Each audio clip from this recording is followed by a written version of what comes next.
बारम्बार भन्ने गरेको छु, यो गणतन्त्र, संहिता, धर्मनिरपेक्षता हाम्रो यहाँ वहाँ भनेर फुर्ती नलगाउँ। कसैले बस्नै नसक्ने देश बनाएर फुर्ती लगाउने को बस्छ यो देशमा? मलाई भन्नुहोस् न।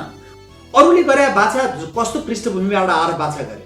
कोही मान्छे मारेर आएर बाछा गरे, कोही आफ्नै बुवालाई जुन पार्टीले रुवाएर निकाल्यो त्यही पार्टीभित्र पदको लागि कहिले दाहिने कहिले बायाँ कहिले इधर कहिले उधर गर्नेहरूले गरे बाछा पत्याउनुहुन्छ।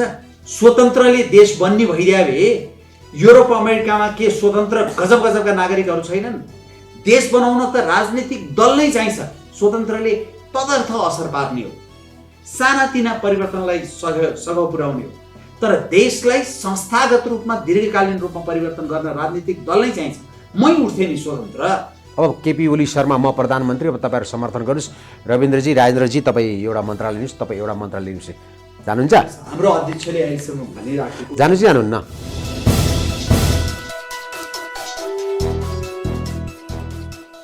नमस्ते, सूत्र टिभी एचडी को यो सूत्र बहसको राजनीतिक रङ्गमञ्चमा यहाँलाई स्वागत छ। फेरि पनि तातो राजनीति। निर्वाचन अब केही दिन बाँकी छ। 4 हप्तामा निर्वाचन हुँदैछ, त्यो पनि एकदमै महत्त्वपूर्ण निर्वाचन। पछिल्लो स्थानीय निर्वाचनले जगाएको आशा निराशा र 30-32 वर्षदेखि एउटै अनुहार एउटै शक्तिको प्रभाव, युद्धदेखि नाकाबन्दीसम्म, भूकम्पदेखि आजको मितिसम्म, यी सबैको हिसाब किताब हुने यो निर्वाचन भएर पनि होला यो निर्वाचनलाई निकै महत्त्वका साथ हेरिएको छ। त्यसमाथि नेपालको इतिहासमा हरेक 30-40 वर्षमा एउटा राजनीतिक व्यवस्थाको अथवा एउटा राजनीतिक नेतृत्वको परिवर्तन पनि भइरहेको छ। हुनसक्छ त्यो परिवर्तनको समय सायद यो पनि होला। यतिखेर मेरो यो बानेश्वरको यो मुटुमा रहेको यो स्टुडियोमा हुनुहुन्छ यही क्षेत्रबाट गत आम निर्वाचनमा पनि उम्मेदवारी दिइसक्नुभएका, उम्मेदवार भइसक्नुभएका र झिनोभन्दा झिनो अर्थात् 819 मतले उपविजेता बन्नुभएका एक सफल व्यक्तित्व। कुराकानी, लेखन वा बोल्न वा काम गर्नमा सबैले मानेका छन्, तर किन राजनीतिमा उनको वैकल्पिक शक्तिको नेतृत्वमा उनलाई लिडर मान्न सकेनन्, यो पनि आजको विषयमा हुनेछ। रवि सर, यहाँलाई स्वागत छ। नमस्कार। तपाईँलाई नि के भन्नुहुन्छ, धेरैजनाले भने नि उहाँ राजनीतिक के भन्दा नि कुशल व्यवस्थापक हो। रविन्द्र मिश्र आफै अगाडि नआइकन अर्को कसैलाई कुनै एउटा अनुहारलाई अगाडि राखेर उहाँले पछाडिबाट गर्नुभयो भने डेफिनेटली उहाँले गर्न चाहेको कुरा। दुईटा कुरा यसमा, कुनै पनि राजनीतिक कर्मी कुशल व्यवस्थापक नभइकन राजनीतिज्ञ हुन सक्दैन। राजनीतिक नेतृत्व भनेको आधा व्यवस्थापन हो, आधा रणनीति र दूरदर्शिता हो, हैन? अब त्यसमा अन्य पक्षहरू, इमानदारीका पक्ष, क्षमताका पक्ष, योग्यताका पक्ष, हैन, ज्ञानका पक्ष, यी सबै यावत पक्षहरू त मिल्ने नै भयो। त्यसो हुनाले कोही राजनीतिले आएर होइन म त सिइओ नियुक्त गर्ने नि, म त एकदम राजनीतिज्ञ हुँ, म यस्तो व्यवस्थापनको काम गर्छु भन्यो भने त्यो बुझाइ गलत हो।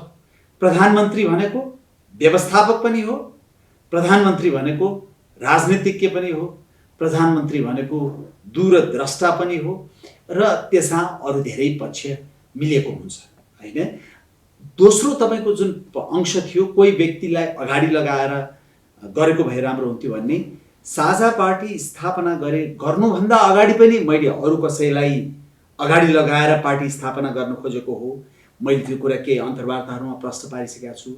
साझा पार्टी स्थापना भइसकेपछि पनि कम्तीमा 2 जनालाई मैले त्यो अगाडि लाग्दिनुहोस्, म दाहिने हात भएर काम गर्छु भनेर भनेको हुँ। त्यो पनि मैले सार्वजनिक उहाँले पत्याउनु भएन अथवा सक्नु भएन? होइन, उहाँले चाहनु भएन। अब नपत्याउने त म पछाडि बस्छु भनेपछि नपत्याउने भन्ने त कुरै आएन नि, होइन? म अगाडि बराबर बस्छु भने पो पत्याउनु भएन भन्ने हुन्थ्यो। त्यसो हुनाले मलाई मेरो त एउटै चासो भने यो देश जसरी पनि बनाउनुपर्छ, हाम्रै जीवनकालमा बनाउनुपर्छ भन्ने हो नि त, होइन? तपाईँले देश बनाउने भनेर जस्तो तपाईँको किताब पनि छ, विचारभन्दा माथि देश। पछिल्लो 5 वर्षमा तपाईँको राजनैतिक उतार चढाव धेरै भयो।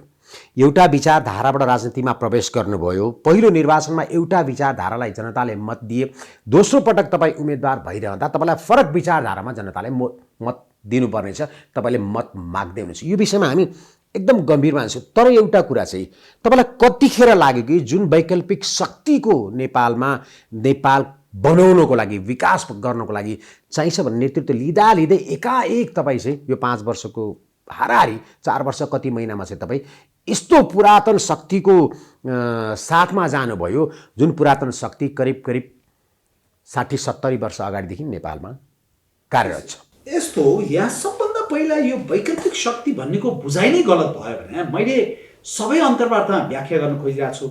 वैकल्पिक शक्ति भनेको विचारसँग मात्रै सम्बन्धित छैन। अहिले नेपालमा प्रमुख 2टा पार्टी जसको नेतृत्वमा हालिमुहाली छ, उनीहरूले सुशासन दिए भने, उनीहरूले सेवा प्रवाह दिए भने, उनीहरूले भ्रष्टाचार नियन्त्रण गरे भने, उनीहरूले यो देशको हित हुने काम मात्रै गरे भने वैकल्पिक त त्यही नै हो नि। हामीले वैकल्पिक भने त के हो भने यो देशको स्वाभिमानमा क्षयीकरण भयो, यो देशको अन्तर्राष्ट्रिय सम्मान घट्यो, यो देशमा भ्रष्टाचार बढ्यो, यो देशमा कुशासन बढ्यो, यो देशमा सेवा प्रवाह भएन भनेर त्यसलाई विस्थापित गर्न पो वैकल्पिक शक्ति भने हो। वैकल्पिक शक्तिले यो विचार बोक्न हुने, यो विचार बोक्न नहुने, यसो गर्नुहुने, त्यो होइन नि। त्यसो हुनाले यो वैकल्पिक शक्तिको बुझाइमा सबभन्दा पहिला स्पष्टता आउनु पर्यो, होइन? यो विचारसँग भन्दा पनि गभर्नेन्ससँग अथवा एउटा शासनसँग सम्बन्धित विषय हो। यही पुरातन शक्तिमा तपाईँ जुन किन भन्ने कुरा त्यो चाहिँ कस्तो भयो भने, जस्तो मैले राजनीति सुरु गर्दा एउटा सोच के थियो भने ल ठिक छ, अब संविधान पनि आइहाल्यो, त्यत्रो मासापछि गरेपछि अब यही संविधानको दायराभित्रैबाट अगाडि बढौँ भन्ने सोचले राजनीति सुरु गरिएको हो। किनभने मैले बारम्बार जोड दिने गरेको कुरा के हो भने तपाईँ आफ्नो लागि जीवनमा धेरै कुरा गर्न सक्नुहुन्छ, होइन? तपाईँ टेलिभिजन कार्यक्रम चलाउन सक्नुहुन्छ, भोलि म टेलिभिजन सो गर्न सक्छु, म लेखेर बस्न सक्छु, म व्यापार गर्न सक्छु, म व्यवसाय गर्न सक्छु, म केही नगरी कमाएको पैसाबाट खाएर बस्छु भनेर बस्न सक्छु। जीवनमा आफ्नो लागि धेरै कुरा गर्न सकिन्छ। तर राजनीति भनेको देशकै लागि गर्नुपर्छ, नेसन फर्स्ट। अनि यो कुरा तपाईँले धेरैवटा अन्तर्वार्तामा पनि भन्नुभएको छ। सायद मैले प्रश्न सोधे पनि त्यस्तै होला, तर भन्नुको आदर्शवान हुनुपर्छ, इमान्दार हुनुपर्छ भन्ने त छ नि। देशकै लागि गर्ने हो, होइन? देशको लागि राजनीति गर्ने भनेर मैले जुन राजनीति सुरु गरेँ त्यो राजनीतिले यो देशको दीर्घकालीन हित गर्दैन भन्ने जब मलाई अनुभूति भयो, होइन? यो देशको अन्तर्राष्ट्रिय सम्मान क्षयीकृत भइराखेको छ, यो देशका संस्थाहरू एकदमै नराम्रोसँग क्षयीकृत भइराखेका छन्, यो देश भू राजनीतिको भुमरीमा पर्दैछ, यहाँभित्रका जातीय सन्तुलनहरूमा बडो संवेदनशीलता बढेर गएको छ र भोलि 30 वर्षपछि 25 वर्षपछि अथवा तत्काल पनि कुनै गम्भीर सङ्कट यो देशमा आइलाग्यो भने त्यसलाई सम्हाल्ने एउटा हामीसँग जुन किसिमको अहिलेको व्यवस्था छ, होइन, त्यसले सम्हाल्न सक्दैन भन्ने निष्कर्षमा पुगेपछि मैले माग परिवर्तन गरेको। जस्तो जुन बेलामा भनौँ आजभन्दा 5 वर्ष अगाडि जम्मा 819 मत मात्रै, त्यो पनि काठमाडौँ जहाँ अहिले हामी छौँ, क्षेत्र नम्बर 1, कोसँग थियो प्रतिस्पर्धा भन्दाखेरि नेपालका लौह पुरुष सबैले मानेका प्रजातन्त्रका पितासम्म भनिएका गणेशमानज्यूका सुपुत्रसँग थियो। हो, तपाईँले राम्रो मत पाउनु भएको हो त्यतिखेर, होइन? 819 मत भनेको त्यो निर्वाचनको लागि तपाईँ पहिलोचोटि निर्वाचनमा हुनुहुन्थ्यो। त्यतिखेर व्यवस्था ठिक छ, अवस्था मात्रै परिवर्तनको लागि यो वैकल्पिक शक्ति भनेर जनताले तपाईँलाई मत दिनुभयो। तर अहिले आएर के भन्नु भने हिन्दू राज्य र राज संस्था सहितको प्रजातन्त्र संहिता खारेजी। अब त्यो जुन 819 मत फरक परेको थियो नि, त्यो तपाईँले त्यसरी नै पत्याउला नि त भनेको। फेरि यसमा दुईटा पक्ष छ। पहिलो कुरा, अहिलेसम्म आइपुग्दाखेरि र मतदाताहरूसँग अथवा शुभेच्छुकहरूसँग अथवा यो क्षेत्रका बासिन्दासँग अन्तर्क्रिया गर्दाखेरि एउटा बलियो धारणा मैले के पाइरहेको छु भनेदेखि, होइन, यो देश चाहिँ साँच्चीकै सङ्कटमा पर्न सक्छ, होइन? हाम्रा छोराछोरी बस्नै नसक्ने स्थिति हुनसक्छ, कतिका त बसेका पनि छैनन्, फर्किनै नसक्ने स्थिति हुनसक्छ। त्यसो हुनाले यो देशमा एउटा मियोको आवश्यकता छ भन्ने एउटा धारणा छ। अर्को कुरा, सङ्घीयता यो आर्थिक रूपमा राजनीतिक भू-राजनीतिक र देशको अखण्डताको लागि पनि यो चाहिँ घातक हुन सक्छ भन्ने अर्को धारणा छ। र त्यसै गरी तपाईले सनातन हिन्दू राष्ट्रको जुन कुरा गर्नुभयो, मान्छेहरू धर्माभिरू भएर होइन, यो देशकै हितको लागि र आफ्नो धर्म संस्कार रीतिरिवाजको सम्वर्धनको लागि जोसँग मान्छेको भावना जोडिएको हुन्छ त्यसको लागि तपाईले उठाउनु भएको अहिले जुन मुद्दा छ, तपाई बल्ल ठिक ठाउँमा आइपुग्नु भयो भन्ने मैले धेरै ठुलो मत भेट्टाएँ। एउटा दोस्रो कुरा, जसलाई मेरो यो अहिले मैले लिएको धारणासँग अलिकति सहमति छैन, उहाँहरूको चाहिँ कस्तो सोचाइ पाएँ भने, हेर्नुहोस् अब तपाईँले यो एउटा कुरा चाहिँ नउठाइदिएको भए हुन्थ्यो, तर तपाईँ साह्रै राम्रो मान्छे हो, तपाईँ संसदमा चाहिँ पुग्नुपर्छ, तपाईँ संसदमा पुग्नुपर्छ भन्ने धारणा मैले व्यापक रूपमा पाएँ। त्यसै भएर यो 2.5 हप्ता जब मैले उम्मेदवारी घोषणा गरेँ, तपाईँले मेरो सामाजिक सञ्जाल हेर्नुभएको भए त्यो कुनै बनावटी होइन, त्यो कुनै तपाईँको मञ्च गरेका तपाईँको भिडियो क्लिप्सहरू होइन, त्यो स्वस्फूर्त रूपमा 2074 सालको भन्दा व्यापक समर्थन मैले पाइराखेको अनुभूति गरिरहेको छु। त्यसै हुनाले नै मैले दाबी गरेँ, यो पटक 800 मतको अन्तरले पहिलोचोटि हारेको थिएँ, यो पटक म 8000 मतको अन्तरले जित्छु भनेको त्यसै आधारहीन ढङ्गबाट भएको। तथ्यगत रूपमा तपाईँहरूले चाहिँ यति मतदाता छन्, यति मतदातामा यो मतदाताले यतिले हाल्छन्, यसले यतिले हाल्छन् भनेर सर्वेक्षण गरेर 8000 को मत फरक पर्यो कि तपाईँको चाहिँ उसले भन्यो? सर्वेक्षण भनेको यहाँ हामीले सर्वेक्षण गऱ्यौँ, त्यसो हुनाले यो निष्कर्षमा पुग्यौँ भन्छन् नि। यो सर्वेक्षण भने अत्यन्त वैज्ञानिक विषय हो। जस्तो अमेरिका बेलायतमा तपाईँ त्यत्रो वर्ष बेलायत बस्नुभयो, युरोप बस्नुभयो, अमेरिका बेलायतमा यस्ता निर्वाचनहरूमा भएको सर्वेक्षणमा ±2% मात्रै तलमाथि हुन्छ। नेपालमा भुर्र मैले एकजना मान्छे पठायो, यसो सोधखोज गर्यो, भर्र सर्वेक्षणको नतिजा नै। त्यसरी सर्वेक्षण हुँदैन, त्यसो हुनाले सर्वेक्षण गरेर निकालेको यो आँकडा होइन। तर सरसर्ती तपाईको अहिले जस्तो किसिमका जुन राजनीतिक दलहरू निर्वाचनमा आएका छन्, प्रमुख प्रतिपक्षीको जुन बेहाल यो क्षेत्रमा अहिले देखिएको छ, र जस्तो किसिमबाट मेरो एजेन्डा र मैले विगतमा गरेका काम कारबाही प्रति जुन विश्वास मैले आर्जन गरेको छु हैन, र अहिले एउटा बलियो धारणा 1 नम्बर क्षेत्रमा के बन्दै गइरहेछ भने मत बाँडिनु हुँदैन। यो क्षेत्रमा 32-33 जना उम्मेदवार छन्, मत बाँडियो भने फेरि त्यही विकृतिको पोको संसदमा प्रवेश गर्छ। त्यो विकृतिको पोको प्रवेश नगराउनको लागि अहिले सबैभन्दा सशक्त र हेर्नुहोस् सबैभन्दा बलियो उम्मेदवार चाहिँ रविन्द्र मिश्र नै हो, मत त्यही केन्द्रित हुनुपर्छ भन्ने धारणा चाहिँ प्रबल भएर गएको छ। त्यसले गर्दाखेरि त्यो आधारमा चाहिँ मैले दाबी गरेको। फेरि म तपाईलाई बिचमा लान्छु, तपाईको विचार परिवर्तन सँगसँगै वैकल्पिक शक्तिको नेतृत्व गरेर नेपाललाई परिवर्तन गराउँछु भनेर जुन लिडरसिप गर्दा गर्दै तपाईँ अलि फितलो हुँदै हुँदै जानुभयो, त्यसपछि तपाईँको पार्टीभित्र फरक फरक धारणाहरू तपाईँले राख्नुभयो, त्यसको कही समर्थन भए कति भएनन्। कुन बेलामा चाहिँ यस्तो गरेर आयो कि तपाईँलाई चाहिँ हो नेपाल चाहिँ हिन्दू राज्य हुनैपर्छ र अभिभावक चाहिँ राजा हुनैपर्छ र यो संहिता चाहिँ खारेज हुनुपर्छ भनेर भगवान्ले सपनामा आएर भनिदिनु भयो कि, अथवा रविन्द्र मिश्रको यो 4-5 वर्षको राजनीतिक अनुभवले सिकाए? राजा होइन, राज संस्था भनौँ, किनभने राज संस्था भनेपछि त्यसमा रानी पनि हुनसक्छ, राजा पनि हुनसक्छ होइन, एउटा कुरा। दोस्रो कुरा यस्तो, मेरो 20 वर्षको पत्रकारिताको अनुभव त आफ्नो ठाउँमा छँदै थियो होइन। त्यो पत्रकारिताको अनुभवको क्रममा विभिन्न तह र तबकाका व्यक्तिहरूसँग मेरो अन्तर्क्रिया हुने नै भयो। मैले नेपालको राजनीतिलाई विश्लेषण गरेँ, रेडियोमा नि गरेँ, लेखन मार्फत पनि गरेँ होइन, विभिन्न ठाउँमा गरेँ। विभिन्न पर्दा पछाडिका विभिन्न क्रियाकलापहरूसँग पनि म पर्दा अगाडि पनि हुनुहुन्थ्यो एक समय, साझा सवालमा केही समय तपाईँले पनि गर्नुभयो होइन, परिचित भएँ।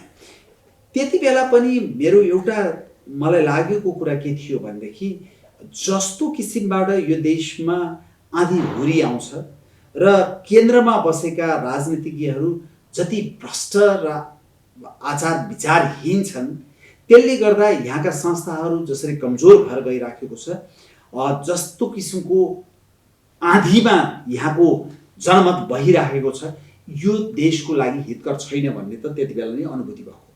तर 72 सालको संविधान आइसकेपछि मलाई लागेको के हो भने अब विगतमा कति गल्तीहरू भए हुन्छन् होइन, त्यसो हुनाले अब छोडिदिनु, जे भयो भयो, अब ट्र्याकमा गयो भने भइहाल्छ नि भन्ने नलागेको होइन। तर त्यसरी हेर्दाखेरि नेपालको राष्ट्रपतिको संस्था राजनीतिभन्दा माथि रहेर काम गर्न सक्यो त? त्यो त राजनीतिक नियुक्ति हो नि। संसद भएर संसदमा निर्वाचन जितेपछि त राजनीतिबाट कसरी अलग हुन्छ? होइन, भारतमा छैन होइन। अनि उहाँ त आउट अफ पोलिटिक्सबाट ल्याउनुहुन्छ, साइन्टिस्ट, विज्ञ, साहित्यकार। आलङ्कारिक राष्ट्रपति भएका होइन देशहरूमा त राष्ट्रपति सामान्यतया राजनीतिभन्दा माथि हुन्छ, किनभने देशको अभिभावक हो नि त। जुन राजनीतिक पार्टीको 30औं वर्ष चाहिँ कार्यकर्ता भएर राष्ट्रपति भएको छ, उहाँलाई तपाईँले राजनीतिभन्दा अलग कसरी राख्न सक्नुहुन्छ? सकिएन भन्दैछु म, तपाईँसँग सहमति जनाउँदैछु। छैन।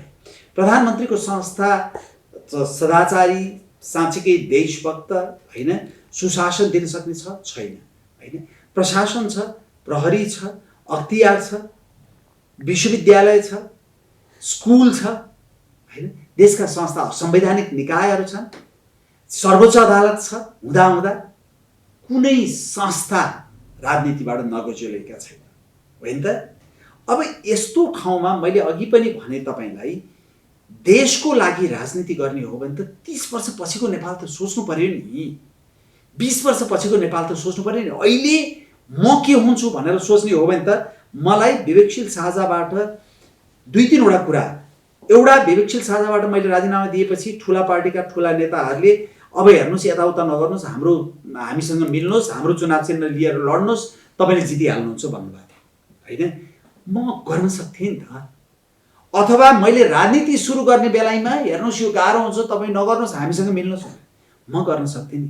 तर त्यति बेला मलाई लागेको कुरा के हो, म मेरो अन्तर्राष्ट्रिय राजनीति मैले बेलायतबाट पढेकै थिएँ होइन, पाकिस्तानमा पत्रकारिता पढेको थिएँ, नेपालमा यो गरेको थिएँ, मेरो बीबीसीको त्यत्रो वर्ष काम गरेको थिएँ, अहिले अलिकति अनुभव थियो। मलाई के गर्थे, मलाई राजदूत बनाएर पठाइदिन्थ्यो होला हो, राजदूत नबनाए मलाई समानुपातिबाट सांसद बनाइदिन्थ्यो होला, अथवा प्रत्यक्ष लडाएर सांसद जिताइदिन्थ्यो होला, अथवा राष्ट्रिय सभामा पठाइदिन्थ्यो होला, अथवा अलिअलि चाकरी गरेर मन्त्री बनाइदिन्थ्यो होला।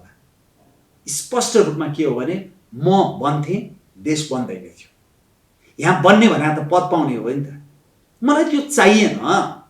र मलाई अर्को साथीहरूले के भन्नुभएको थियो भने तपाईँ यस्तो संवेदनशील एजेन्डा अहिले नउठाउनुहोस्, किनभने तपाईँको प्रमुख प्रतिस्पर्धी एकदमै कमजोर भएको स्थिति छ, तपाईँले निर्वाचन जित्नुहुन्छ, तपाईँ अहिले नउठाउनुहोस्, बरु निर्वाचन पछि गर्नुहोस् भने। मैले भने होइन, म अहिले उठाउँछु, यही एजेन्डा लिएर जान्छु र जनतालाई मैले देशको लागि राजनीति गरेको हुँ, देशको हितको लागि सोच्दाखेरि मैले यस्तो सोचेँ भनेर म स्पष्टसँग भन्छु भनेर आएको हुँ नि। त्यसो हुनाले मलाई कुनै ईश्वरीय सपना आएर होइन, कसैले प्रेरित गरेर, काहीँ साँठगाँठ गरेर, कसैलाई भेटेर नभेटेर होइन, काहीँबाट स्वार्थले प्रेरित भएर मैले गरेकै होइन, देशको लागि भनेर गरेको हुँ। विश्वास दिलाउन सकेँ भने मैले मत प्राप्त गर्छु र मेरो अहिलेसम्मको विश्वास के हो भने मलाई विश्वास गरिदिनु भएको छ। केही कुराहरूमा विमति भए पनि संसद भनेको त विविध विचारको पुञ्ज पनि त हो नि त होइन। संसदमा एउटै विचार भएको हो भने त नर्थ कोरियाको जस्तो संसद बनाए भइहाल्यो नि त होइन। त्यो त विभिन्न विचारको पुञ्ज पनि हो। त्यहाँ मेरो विचार फरक भए पनि यो देशलाई घात हुने, यो क्षेत्र नम्बर 1 का मतदाताले शिर नुहाउनु पर्ने अथवा देशभरिका जनताले शिर नुहाउनु पर्ने काम मेरो हातबाट हुँदैन। संसदमा मैले भनेको छु, आजसम्ममै गर्व गर्न सक्ने मध्येको एकजना सांसद म हुनेछु, त्यो क्षेत्र नम्बर 1 का जनताको लागि पनि र यो देशभरका जनता। माने तपाईँले भनेको कुरा एकछिनलाई म सबै पत्याइदिएँ। हुन त तपाईँलाई पत्याउनु भन्दा अगाडि मैले तपाईँको काम हेर्नु बाँकी छ। यो जनताले बुझ्नुपर्छ, रविन्द्र मिश्रले बोलेका वचनहरू संसदमा पुर्यायो कि पुर्याएन, वा पहिलाका सांसदहरूले जे गरेका थियो त्यो। यसरी गणतन्त्र घोषणा भएको यत्रो वर्ष, संविधान जारी भइसक्यो, संहिता सबै लागू भइसक्यो, या राष्ट्रपतिको भनौँ न 2-2जना राष्ट्रपति भइसक्नु भएको छ। यस्तो अवस्थामा तपाईँले हिन्दू राज्य र चाहिँ राजालाई पुनर्स्थापित गर्न सक्नुहुन्छ? यो संसारमा कोही नभएको कुरा जस्तो हुँदैन। नेपाली जनताले कसरी पत्याउने? यस्तो हो, म एक्लैले पुनर्स्थापित गर्ने भन्ने त कुरै हुँदैन होइन। देशमा धेरै जनताले चाहनु पर्यो। होइन, तपाईँको एजेन्डामा कुरा गरे मैले, बहुसङ्ख्यक जनताले चाहनु पर्यो। अनि राज संस्था पुनर्स्थापित भएको त अब तपाईँ बेलायतमा त्यत्रो वर्ष बस्नुभयो, म पनि बसेँ बेलायतमै 11 वर्षपछि राज संस्था पुनर्स्थापित भएकै हो। स्पेनमा पनि पुनर्स्थापित भएकै हो होइन।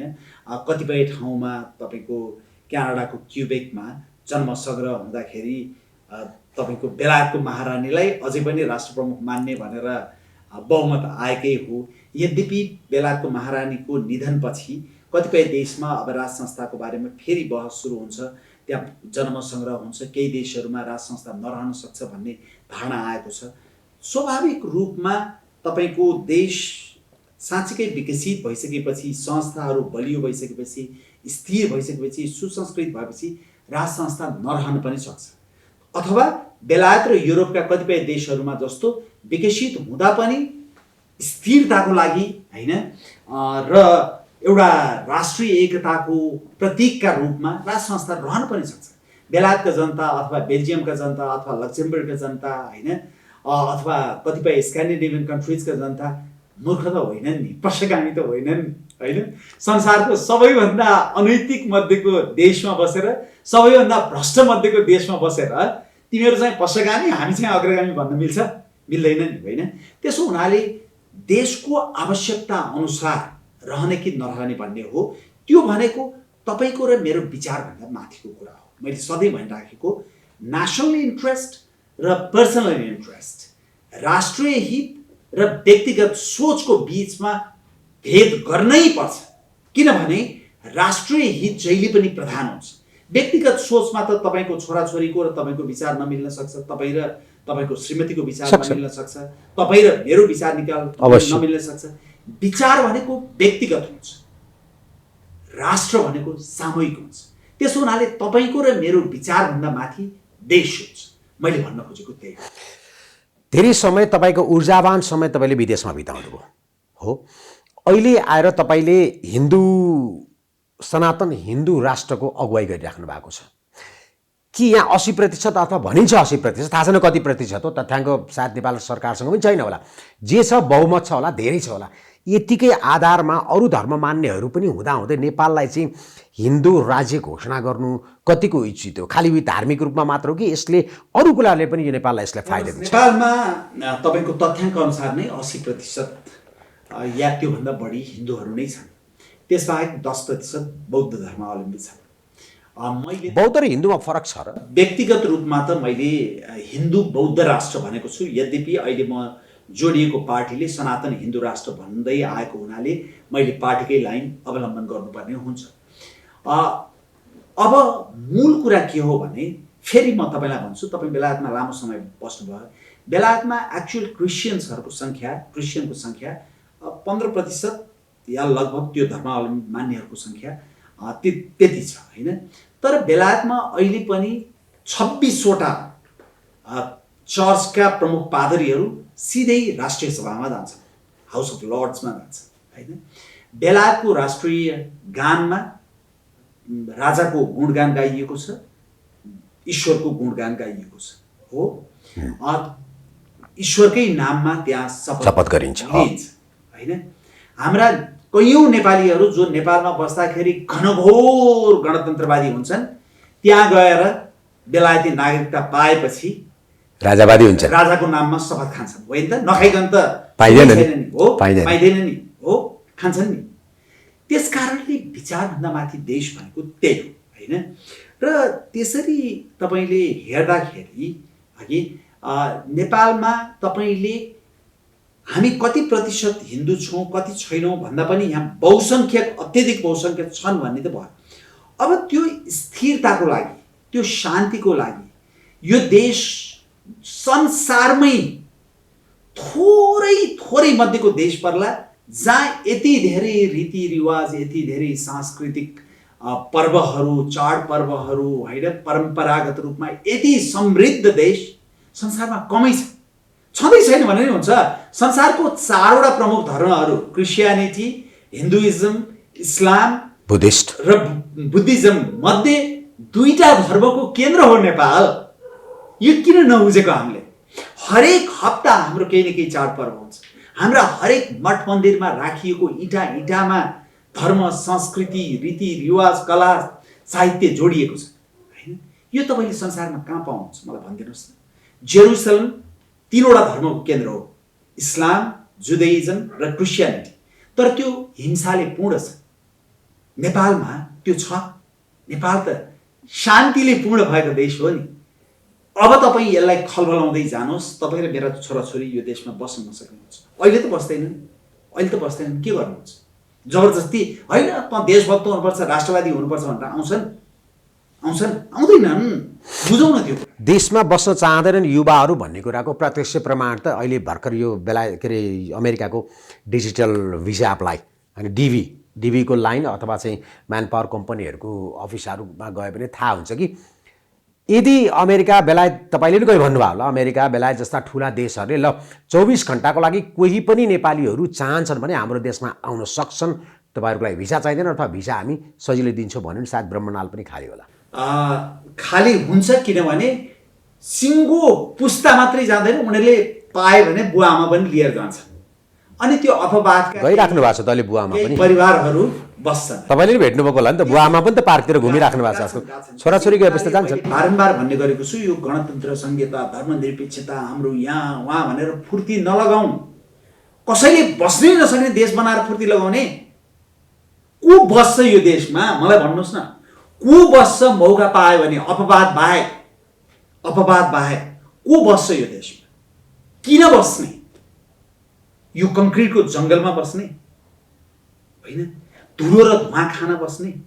मोटरसाइकलको लाइसेन्स लिन जाँदा 1500-2000 बिचौलेलाई नखाइकन लाइसेन्स नपाउने देशमा 1500-2000 भन्नुभयो?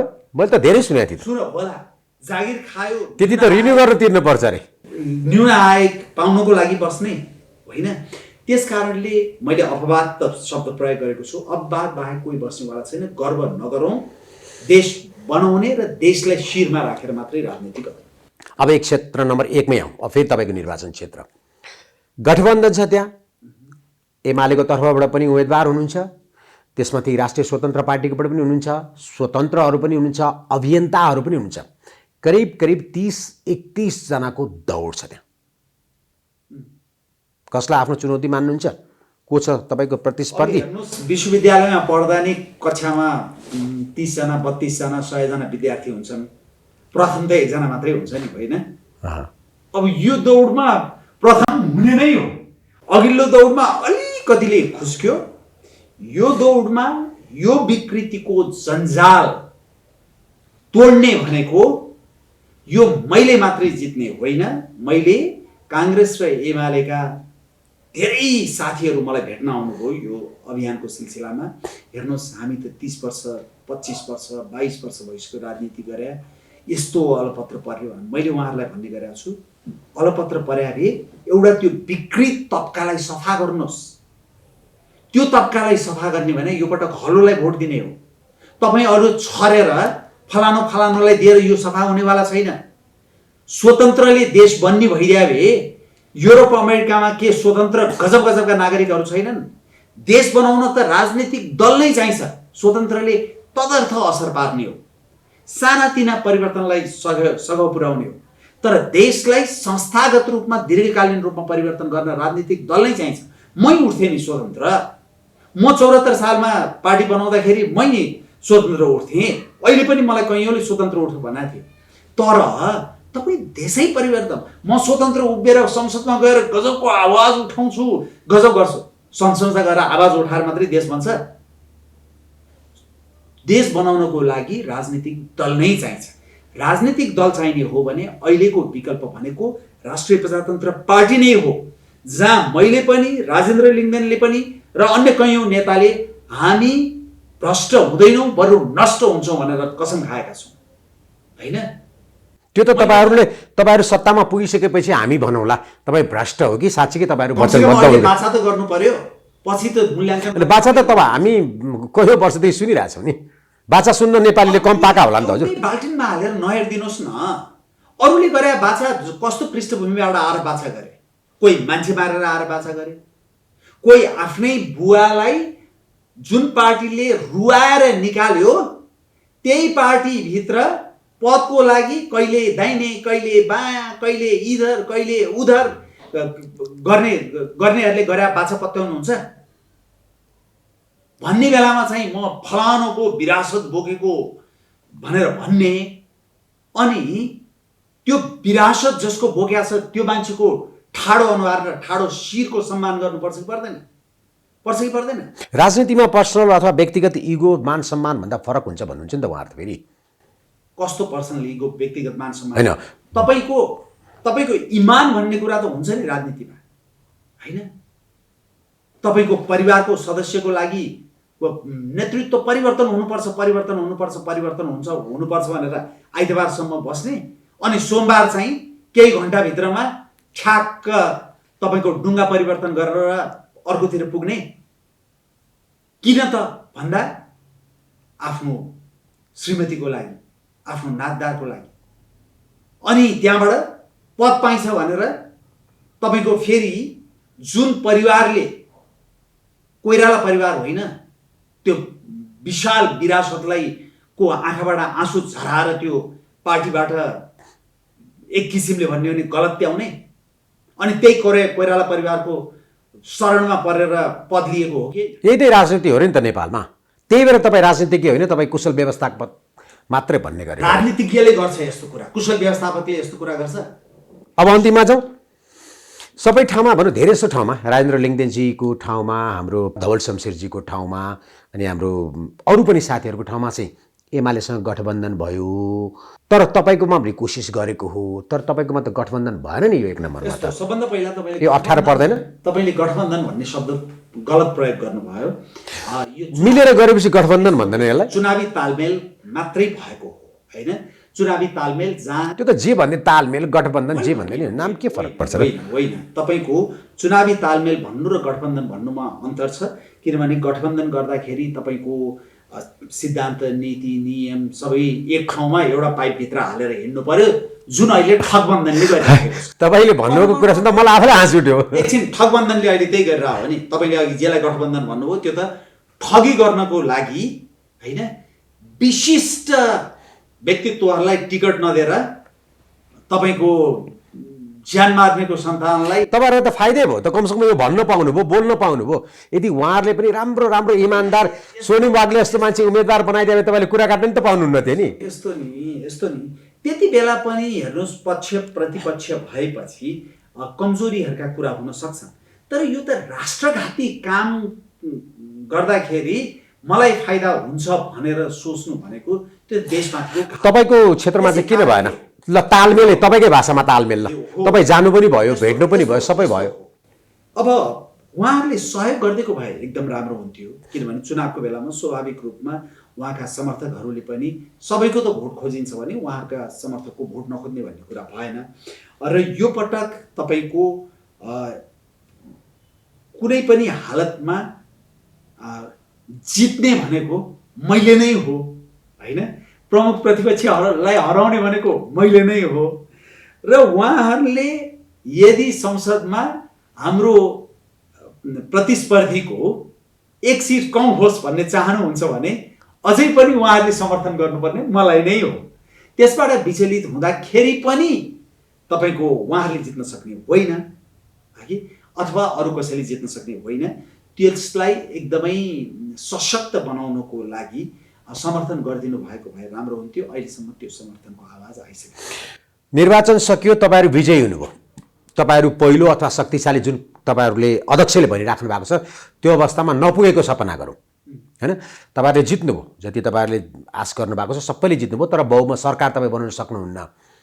भोलि एमाले राप्रपालाई ल अब हामीले चुनावमा त तालमेल गरिहाल्यौँ, अब केपी ओली शर्मा म प्रधानमन्त्री, अब तपाईँहरू समर्थन गर्नुहोस्, रविन्द्रजी, राजेन्द्रजी तपाईँ एउटा मन्त्रालय लिनुहोस्, तपाईँ एउटा मन्त्रालय लिनुहोस्, जानुहुन्छ? हाम्रो अध्यक्षले अहिलेसम्म भनिराखेको जानु चाहिँ जानुहुन्न? तपाईँलाई सोधेँ मैले। होइन, यो त पार्टीले लिने निर्णय हो। पार्टीले लिन्छ कि लिँदैन? पार्टीले, राजनजीले अहिलेसम्म भनिराखेको कुरा के हो भने हामी सरकारमा जाँदैनौँ अहिले। ए, जानु ल, ओके। नेतृत्वमै पुग्ने एकदमै अनपेक्षित ढङ्गबाट अहिले जुन किसिमको हामी त दाबी गर्दैछौँ, देशभरि हलो तपाईँको विकल्पको रूपमा हलोको पक्षमा लहर आइराखेको छ। यो पटक यी दुईटा पार्टीबाट आजित भएका मतदाताले भोट नछरिकन हलोमा भोट हाल्छन् भन्ने हाम्रो अनुमान हो। र देशको 145 ठाउँमा त हामीले उम्मेदवारी दिएका छौँ होइन। हामी नै नेतृत्वमा पुग्ने अवस्था आयो भने त्यो नेतृत्व हुने नै भयो। त्यो भएन भने हामी सरकारमा जाँदैनौँ भनेर उहाँले बारम्बार भन्नुभएको छ। यदि सरकारको नेतृत्व अर्थात् प्रधानमन्त्री राप्रपा नहुने हो भने कुनै पनि पार्टीले बनाएको सरकारमा चाहिँ राप्रपा जाँदैन पनि, समर्थन पनि गर्दैन, अपोजिसनमा बस्छ होइन त? होइन, समर्थन गर्ने नगर्ने भोलि त्यहाँ सरकारै हाम्रो समर्थन बिना सरकारै नबन्ने स्थिति आयो भने त त्यसो भए त प्रधानमन्त्री हामीलाई देऊ तिमीहरू समर्थन गर भन्नुहुन्छ होला नि त तपाईँहरू। कुरा त भएन नि होइन। त्यसो हुनाले त्यति बेलाको यो हामीले कुन किसिमको स्थिति अवलम्बन गर्छौँ भन्ने त्यति बेला नै निर्णय हुन्छ। अब अन्तिममा एउटा भन्छु, राजनीतिक त्यति सरल त होइन। जसरी तपाईँले स्ट्रेट हरेक कुरा भन्नुहुन्छ नि, होइन मैले जे भनेको त्यही नै हो, म यसको दायाँ बायाँ लाग्दिनँ भने जस्तो नेपालमा त्यो राजनीतिक पस्ने बेला भएको छैन। फेरि स्ट्रेट पनि छैन, एकदम बाङ्गो टेङ्गो यताउता। एउटा सांसदले म यो बाटो पिच गरिदिन्छु, यो बत्ती यहाँ बालिदिन्छु, तपाईँको घर अगाडि ढर राखिदिन्छु, तपाईँहरूको नक्सा पास गरिदिन्छु, यो चाहिँ मेरो निर्वाचन क्षेत्र चाहिँ म स्वर्ग बनाउँछु भन्नु ठिक हो? के सांसद त्यसको लागि बने हो? त्यो झुट झुट झुट झुट हो। त्यो काम गर्ने भनेको स्थानीय तहहरूले हो। त्यो काम मेयरले गर्ने हो, त्यो काम वडा अध्यक्षले गर्ने हो, अथवा वडाले र तपाईँको पालिकाले गर्ने काम हो। सांसदले भनेको नीति निर्माणको तहमा काम गर्ने हो र सांसदले भनेको सरकारलाई गर्नको लागि, कार्यकारी भूमिका बोकेर बसेको सरकारलाई गर्नको लागि दबाब दिने हो। सांसदले भनेको स्थानीय तहहरूसँग समन्वय गरेर त्यो आफ्नो निर्वाचन क्षेत्रको हितको लागि समन्वय गरेर काम गर्न प्रयास गर्ने हो। त्यसै हुनाले अहिले जुन झुट बोलिराखेछन्, झुटको खेती गरिरहेछन्, ठिक छ हामी बाटो बनाइदिन्छौँ, यो हेर्नुहोस् अहिलेसम्म गर्न सकिएन, अब त गर्ने नै हो, त्यसो हुनाले विश्वास गरिदिनुहोस्, विभिन्न कारणले गर्न सकिएन, अब गर्छु, यो सबै झुट हो। सबै मतदातालाई म भन्न चाहन्छु, सांसदसँग कार्यकारी अधिकार छैन। कसैले आएर त्यसो भन्यो भने तपाईँ झुट बोल्दै हुनुहुन्छ भनेर औँला ठडाएर भने हुन्छ। निर्वाचन भयो, तपाईँहरू जित्नुभयो, 5 वर्षसम्म पनि तपाईँले जति कमिटमेन्ट अहिले गर्नुभएको छ नि, वचन दिनुभएको छ, यदि त्यो कुनै पनि पुरा गर्न सक्नु भएन अथवा केही बाँकी रह्यो भने तपाईँ के गर्नुहुन्छ? निरन्तर गर्नुहुन्छ कि राजनीतिबाट मैले नसक्ने रहेछु भनेर सन्यास लिनुहुन्छ? यो एकदम हाइपोथेटिकल होइन होइन। तपाईँले अरूलाई आरोप लगाइरहँदा, तपाईँले अरूलाई जस्तो कसैलाई 3 पटक जितिसक्यो 4 पटक जितिसक्यो भएको छैन भनिरहँदा, तपाईँ 5 वर्षमा त्यहाँ पुगेर पनि तपाईँले भनेको कुरा कमिटमेन्ट पुरा गर्न सक्नु भने किन रविन्द्र मिश्र त्यहाँ बसिसक्ने? सन्यासले हो नि। परिवर्तन गर्छु भनेर प्रतिबद्ध भएर राजनीति सुरु गरेका छ होइन। त्यसो हुनाले सांसद भएर जे गर्छु भनेको छु होइन, त्यसको सबै 100% नसकिएला, तर जे मेरो प्रतिबद्धता पत्रमा मैले लेखेको छु नि, र त्यसमा गर्न नसकिने कुरा लेखेको छैन। त्यसो भए भन्नुहोस् न त, यदि गर्न सकिने भने म छोडिदिन्छु, रविन्द्र मिश्र अब राजनीतिको लागि काम लाग्दैन। गर्न सकेन भने मैले छोड्नै पर्दैन, मलाई अर्कोचोटि निर्वाचितै गर्दैन नि। कुन जनताको विश्वासमा भन्दै हुनुहुन्छ? त्यो जनता 32 वर्षदेखि एकैजनालाई भोट दिइरहेछन्, त्यो जनताको लागि यो तपाईँ कुरा सिद्धान्त कुरा गर्नुहुन्छ तपाईँ? अब यस्तो छ, त्यो चाहिँ हाइपोथेटिकल तपाईँको कुरा हो। अहिले आएर तपाईँले भनेको वास्तवमा ठिक हो। तपाईँले भन्न खोज्नुभएको के हो भने आफ्ना प्रतिबद्धता पुरा नगर्ने राजनीतिज्ञलाई पनि त जनताले चुनै गरेका छन् भनेर भन्न खोज्नुभएको तपाईँले। त्यो सही चुनिरहेछ नि, चुनेको भन्नु मात्र के खोज्या हो र? बदल्ने प्रयास गरेको हो हाम्रो राजनीतिले। आशा गरौँ त्यो चरित्र बदल्न सकिन्छ। दोस्रो कुरा, गरेका प्रतिबद्धताहरू प्रयास गर्न भरमग्दुर प्रयास गर्ने हो, इमान्दारीका साथ प्रयास गर्ने हो। फट्याइ ढट्याइ धुर्त्याइ गरिँदैन। मैले त बारम्बार भन्ने गरेको छु, म मान्छे हुँ, गल्ती गरौँला तर बेइमानी गर्दिनँ, यो देशलाई घात हुने काम गर्दिनँ भनेर मैले बारम्बार भन्ने गरेको छु। त्यसो हुनाले त्यो कुरामा म प्रतिबद्ध छु। मैले जे कुरामा आवाज उठाउँछु र हस्तक्षेपकारी र परिवर्तनकारी भूमिका संसदमा खेल्न चाहन्छु, ती विषयहरू मैले मेरो प्रतिबद्धता पत्रमा पनि लेखेको छु। त्यसमा म दृढ छु। म गर्न सकिनँ भने अर्को पटक रविन्द्र मिश्र भोट माग्न तपाईँको घर आउँदैन? होइन, भोट माग्न आउँदैन भनेर अब त्यसरी नभन्नुहोस्। भोट माग्न गएँ भने पनि मलाई प्रश्न गरिहाल्छन् नि, गर्छन् भन्ने अपेक्षा गर्नु। यो के हुँदो रहेछ भने तपाईँको यो समाज कस्तो छ भने तपाईँ सधैँ फटा बोल्नुहोस्, तपाईँलाई तैँले फटा बोलिस् भनेर कसैले प्रश्न गर्दैन। तपाईँ सधैँ भ्रष्टाचार गर्नुहोस्, तपाईँलाई तैँले भ्रष्टाचार गरिस् भनेर कसैले प्रश्न गर्दैन। तर तपाईँ कहिले फटाइ नगर्नुहोस्, कहिले भ्रष्टाचार नगर्नुहोस्, एउटा सानो गल्ती गर्नुहोस्, फलानोले नि यस्तो गर्यो नि भनेर हल्ली खल्ली मचिन्छ। यो समाज कस्तो हो भने तपाईँ गलत गर्नुहोस्, तपाईँलाई कसैले कमैले प्रश्न गर्छन्, प्रश्न गरे पनि पचारै फेरि भोट दिन्छन्, तर तपाईँले राम्रो गर्नुहोस्, पाइला पाइलामा मैले राम्रो गरेको हुँ भनेर प्रमाणित गर्दै हिँड्नुपर्छ। हो, त्यसो हुनाले हामीले गल्ती गऱ्यौँ भने, हामीले प्रतिबद्धता पुरा गरेनौँ भने हामीमाथि एकदमै ठुलो प्रश्न उठ्छ। तर जसले निरन्तर गल्ती गरेका छन्, निरन्तर प्रतिबद्धता भङ्ग गरेका छन्, भ्रष्टाचार गरेका छन्, यो देशको दोहन गरेका छन्, तिनले चाहिँ सधैँ अनुमोदन प्राप्त गरेका छन्। हस्, यहाँलाई धेरै धेरै धन्यवाद। आगामी निर्वाचन यो जुन तपाईँले 819 मत थियो 8000 पुर्याउँछु भन्नुभएको छ, अझ त्योभन्दा पनि बढी फरकले विजय हुनुहोस् र 5 वर्षमा जनतालाई दिएको वचन पुरा गरेर फेरि 5 वर्षपछि मत माग्न आउनुहोस्। राजनीति तपाईँको बाढीमा सरस्वतीको बास होस्। तपाईँले भने जस्तै 8000 भन्दा पनि बढी मतले विजय हासिल गर्न सकियोस् र कुर्सीमा पुग्नु ठुलो कुरा होइन। यो देशमा कुर्सीले मागेको दायित्व पुरा गर्नु चाहिँ ठुलो कुरा हो। प्रधानमन्त्री हुनु ठुलो कुरा होइन, प्रधानमन्त्रीको कुर्सीले मागेको दायित्व पुरा गर्नु ठुलो कुरा हो। सांसद हुनु ठुलो कुरा होइन, सांसदको कुर्सीले मागेको दायित्व पुरा गर्नु ठुलो कुरा हो।